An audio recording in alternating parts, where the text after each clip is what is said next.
I met Emma during our sophomore year in college. She was sitting alone at a campus cafe, her blonde hair catching the afternoon sun just right.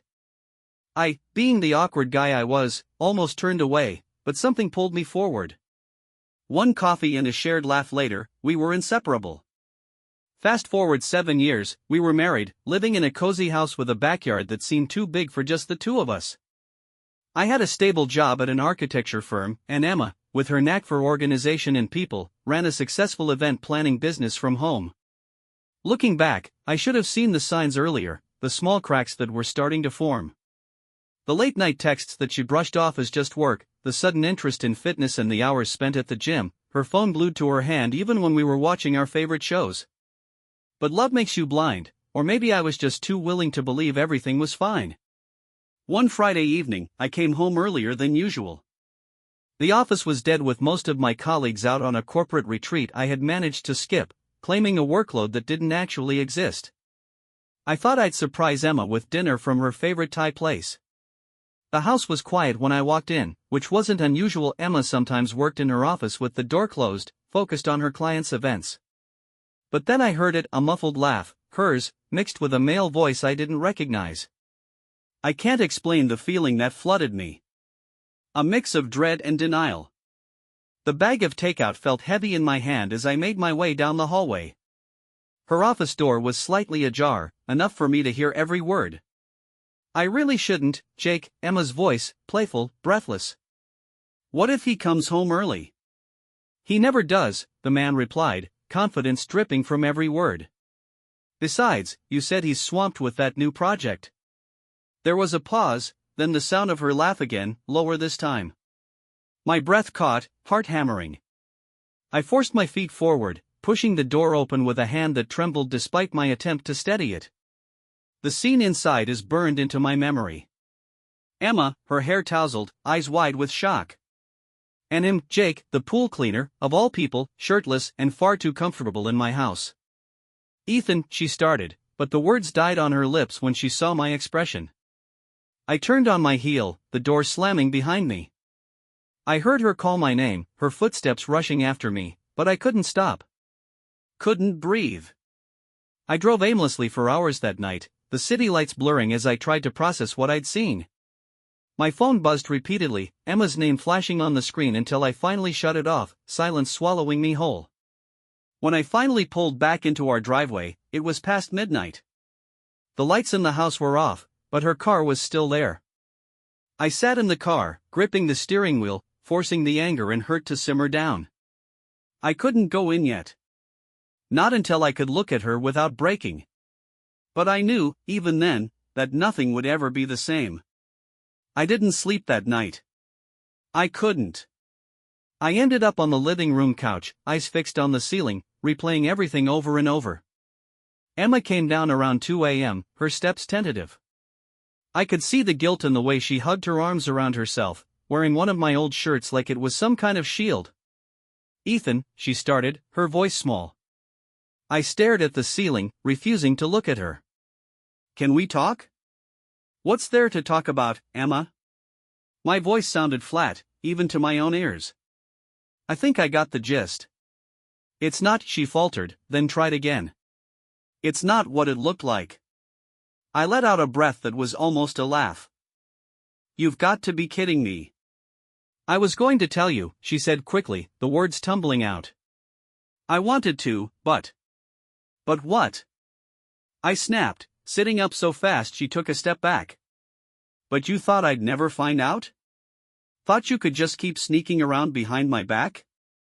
Her eyes welled up, but I was too far gone to care. I wanted to be angry, wanted to shout, break something, anything to release the pressure in my chest. But all I could do was stare at her, waiting for an explanation that could somehow make this less of a nightmare. I never meant for this to happen, she whispered.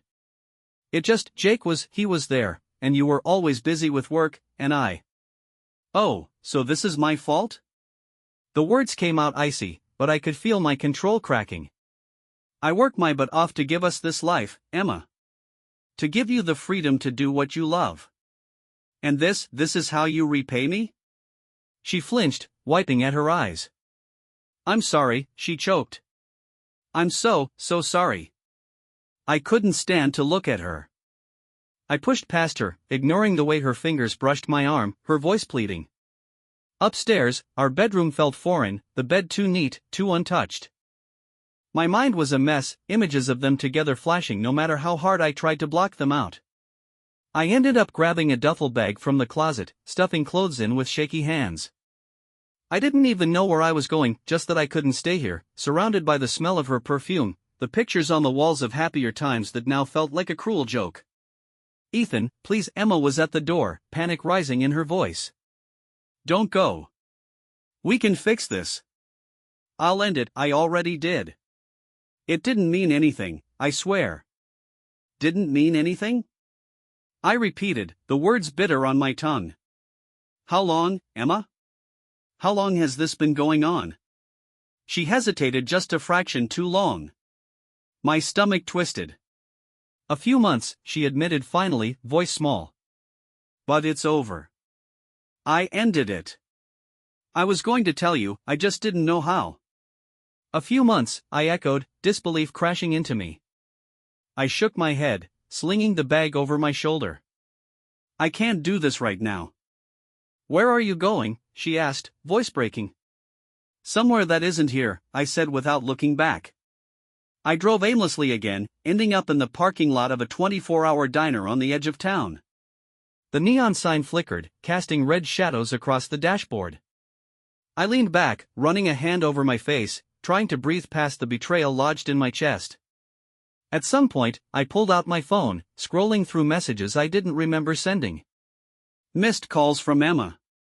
A text from my younger brother, Ben, from hours ago. Wanna grab a drink this weekend? Haven't heard from you in a while. I called him instead, my fingers trembling. He picked up on the third ring, voice groggy. Ethan? Ben mumbled. You know it's like 3 a.m, right? I need a place to crash, I said, words rushed and uneven. There was a pause, and I could practically hear him waking up. Yeah, man, of course. You okay? Not really, I admitted, voice cracking. I'll explain when I get there. Ben lived in a cramped apartment downtown, the kind of place that reeked of takeout and had posters haphazardly taped to the walls. He answered the door in flannel pants and a wrinkled t-shirt, eyes wide with concern. What the heck happened to you? He asked, stepping aside to let me in. Emma, was all I managed before the words caught in my throat. He winced. Ah, man. I knew something was off when you called. He clapped me on the back, guiding me to the worn-out couch. Sit down. I'll grab us some beers. I sank into the cushions, exhaustion weighing me down. The apartment was cluttered but familiar, at least it didn't feel like a lie. Ben returned, handing me a cold bottle before dropping into the armchair across from me. So, he said cautiously, you want to talk about it? I stared at the beer in my hand, the condensation dampening my fingers. And then, before I could stop it, everything came spilling out, the late-night texts, the phone calls she brushed off, Jake in my house, in our bed, Emma's tearful apologies that rang hollow. When I finally stopped, throat raw, Ben let out a low whistle. That's, wow. I'm sorry, man. I never liked that guy. I let out a shaky laugh. Yeah, well, guess I should have seen it coming. Hey, he cut in sharply, leaning forward. Don't. This isn't on you. I wanted to believe him. But all I could think about was how blind I'd been, how I'd ignored the signs until they were too glaring to dismiss. Ben stayed up with me, talking about anything and everything to keep my mind off the betrayal. When the sun started to rise, painting the sky in shades of pink and orange, I realized I hadn't checked my phone in hours. I pulled it out, wincing at the dozens of missed calls and texts from Emma. But one message, buried under the apologies, made my blood run cold. From a number I didn't recognize, you didn't deserve this. You should know the truth. Attached was a photo. Emma, in our bed, with Jake's arm slung possessively over her. The timestamp was from 2 weeks ago, right around the time she'd canceled date night, claiming a migraine. My hand tightened around the phone, rage boiling beneath the surface. Because if that was the truth, Then everything she'd said last night was just another lie. The photo stared back at me, the edges of the screen blurring as my hands trembled. Emma's hair was a mess, her face turned away, but there was no mistaking the sheet pulled halfway over her or the way Jake's arm draped across her bare shoulder. The timestamp glared like an accusation. 2 weeks ago, when she'd called me from bed, her voice soft and tired. "I miss you," she'd said. "Come home soon." I threw my phone across the room, the clatter loud enough to make Ben jump. "Whoa," he yelped, hands up defensively. "Ethan, what the?" "Sorry," I choked, dragging a hand over my face. I can't." The words fell apart in my throat, rage and heartbreak twisting into a knot I couldn't untangle. Ben stood slowly, glancing between me and the phone lying face down on the carpet. He walked over, picking it up with a wary look before the screen lit up. His eyes flicked to the photo, widening with understanding. "Ah, man," he breathed, running a hand through his hair. "She really did this to you?" I couldn't answer. I slumped forward, elbows braced on my knees, fists clenched so tight my knuckles ached. I'd always thought betrayal would feel like a knife in the back, quick, sharp, done. But this was different. This was a slow, burning agony, twisting deeper the more I replayed everything in my head.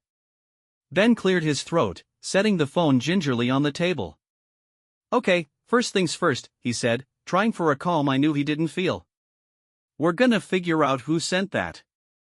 "I don't care," I mumbled. "Well, I do," he shot back. "Whoever sent this might know more.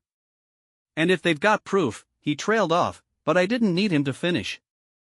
"If they had more photos, more proof, then I'd have a better chance of making sure Emma didn't take me to the cleaners when I filed for divorce." He tapped on the screen, squinting at the number. "No name," he muttered. "Maybe we can trace it. I've got a buddy who's good with that kind of stuff." I didn't have the energy to argue. I nodded numbly, words jammed up somewhere between my chest and throat. Ben took that as permission, retreating to the kitchen to make a call. I leaned back against the couch, staring at the ceiling, trying to block out the image of that photo, the way Emma's hair spread across our pillow. How long had she been lying? I thought back, cataloging every late night, every flimsy excuse that I'd been too blind or too trusting to question. The gym sessions that stretched into hours, the texts she turned her phone away to read, the sudden attention to her appearance that I'd chalked up to stress. God, I'd been such an idiot. Ben's voice filtered in from the kitchen, low and urgent. I couldn't make out the words, but the tone said enough. He was angry. More than that, he was furious on my behalf. It was something, at least. My phone buzzed again, rattling against the table. Emma's name lit up the screen, her contact photo smiling back at me, all soft eyes and sunshine. The sight made my stomach turn. I watched it ring, throat tight, until it finally went to voicemail. A text came through a moment later. "Please, Ethan, talk to me. We can fix this.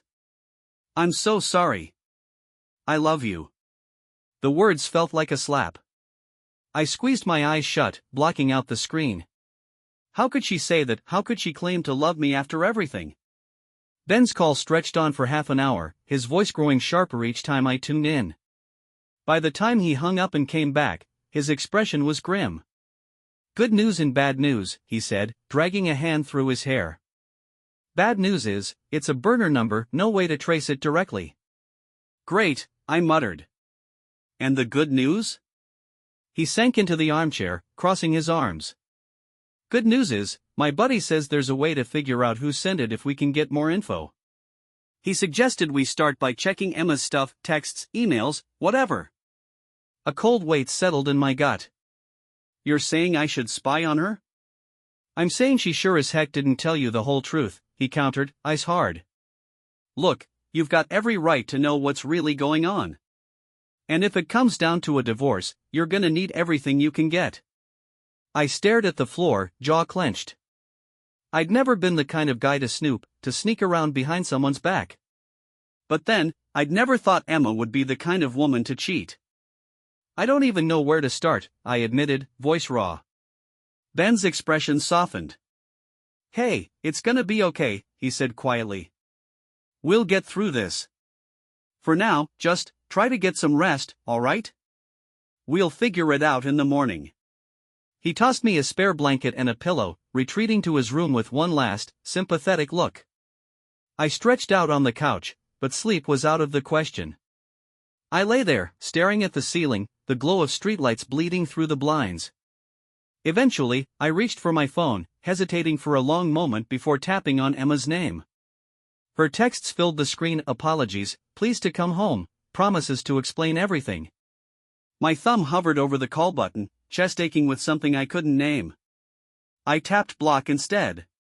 Morning came sluggishly, gray light seeping through the windows. I forced myself up, bleary-eyed and aching, to find Ben already at the kitchen table, phone in one hand and a mug of coffee in the other. He slid a cup across the table without a word. I took it gratefully, letting the heat scald my palms, something solid in a world that felt like it was crumbling beneath my feet.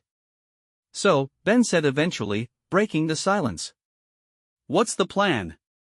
Divorce, I said flatly. The word tasted bitter. He nodded, unsurprised. Yeah, figured. Want me to set you up with my lawyer? If he's good, I muttered.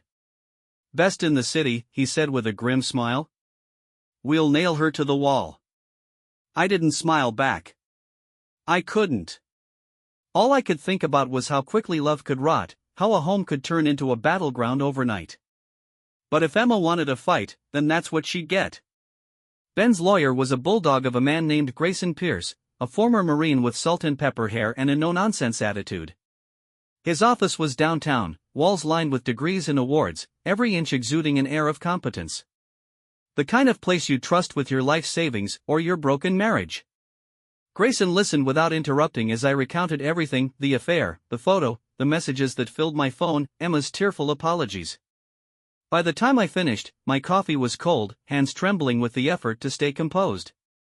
Well, he said finally, leaning back in his chair, fingers steepled. That's quite a mess. No kidding, I muttered, scrubbing a hand over my face. First things first, he said briskly. We need to establish a timeline. The photo helps, but we'll need more if we want to get the upper hand in court. Emails, texts, anything you can find that proves the affair's been going on longer than she's claiming. I don't have access to her phone, I admitted. She's got a passcode. Grayson's eyes narrowed. Can you get it? I hesitated, the thought of sneaking into her house making my stomach twist. But then I thought of the photo again, of Emma's wide eyes and Jake's arm around her, and something hardened in my chest. Yeah, I said, voice flat.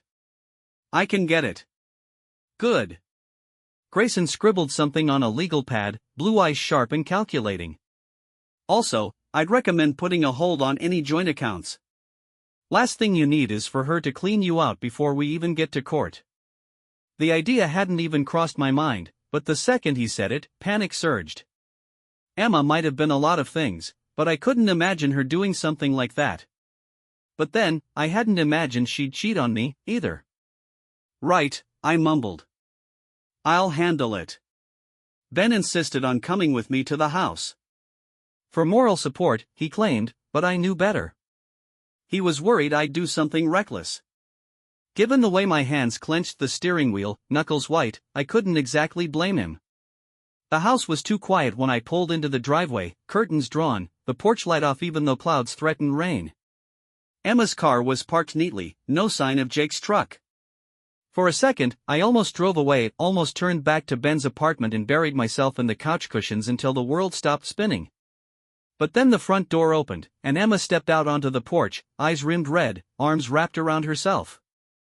Her hair was pulled into a messy bun, no makeup, just one of my old sweatshirts hanging loose on her frame. It hurt more than I wanted to admit. Ethan, she breathed, voice small. I didn't think you'd.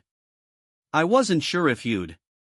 I'm just here for some things, I said stiffly, pushing past her before I could see the way her face crumpled. I couldn't do this. Not now. Not when the sight of her still made my chest ache with something dangerously close to longing. She didn't follow me as I trudged up the stairs, didn't try to stop me. The silence was worse than any argument.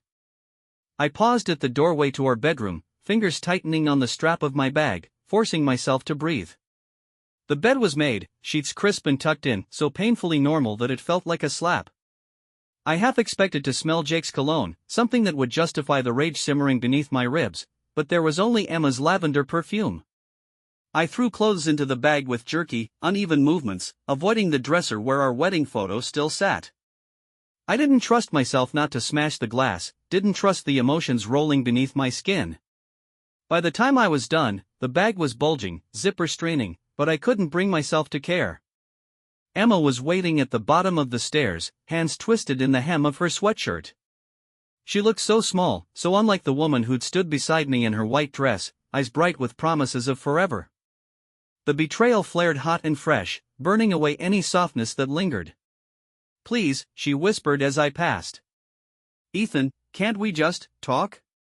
"Talk about what?" I snapped, whirling to face her. "About how you've been sleeping with the pool boy behind my back? About how you've been lying for months, no, years, while I was too blind to see it?" She flinched, tears welling up. "It's not like that," she choked. "I never meant, Ethan, I love you." "Don't," I bit out, voice shaking. "Just don't." She reached for me, fingers brushing my arm, but I pulled back like she'd burn me. Her face crumpled, a sob tearing loose, raw and broken. "I'm sorry," she gasped. "I'm so sorry. It was a mistake, I swear, he doesn't mean anything, it didn't mean anything." I laughed, harsh and humorless. "Didn't mean anything?" I echoed. "You don't spend months sneaking around with someone if it doesn't mean anything, Emma." Her lip quivered, tears streaking mascara down her cheeks. "I was lonely," she whispered, voice cracking. "You were always at work, always tired, and Jake was just, he was there. I didn't know how to stop." The words were knives, each one digging deeper. I staggered back, breath catching, the bag slipping from my shoulder to hit the floor with a dull thud. "You didn't know how to stop?" I repeated, disbelief making the words sharp. "You're seriously blaming me for this?" "No, I didn't mean, she broke off, hands pressed to her mouth to stifle a sob. "Please, Ethan, I'll do anything. Therapy, counseling, whatever it takes. Just, don't leave." I stared at her, chest heaving, heart splintering into 1,000 pieces. For a moment, I almost caved, almost pulled her close, let her words stitch over the wounds and pretend that forgiveness could make this okay. But then I remembered the photo. Jake's arm around her, our bed, their smiles. The lies. "I can't," I said, voice hollow. "It's over." I bent to grab my bag, pushing past her without another word. Her sobs followed me out the door, into the rain that had begun to fall, cold droplets soaking through my jacket as I stumbled to the car.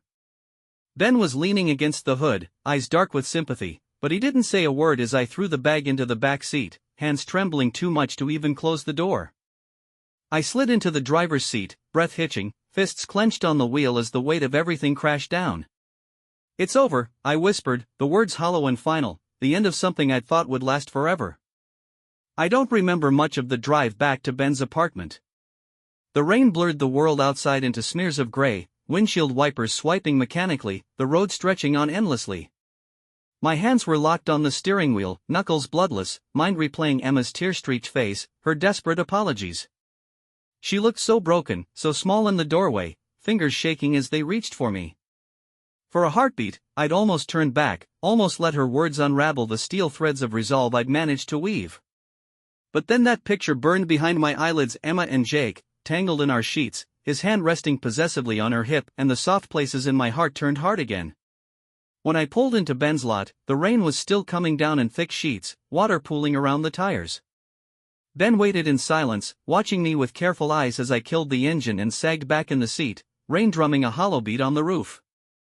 "You did the right thing," he said finally, voice low. I let out a breath that was almost a laugh. "Right thing," I repeated, the words bitter. "Doesn't feel like it." He glanced away, jaw tight. "Yeah, well," he muttered. "Breakups never do." We sat in silence for a long moment, the only sound the patter of rain and the tick of the cooling engine. My hands trembled in my lap, exhaustion settling bone deep, every muscle heavy and aching. It took everything I had to shove the door open, bag slung over my shoulder as I followed Ben inside, feet dragging. Grayson called the next morning, voice brisk and businesslike, no sympathy, just facts.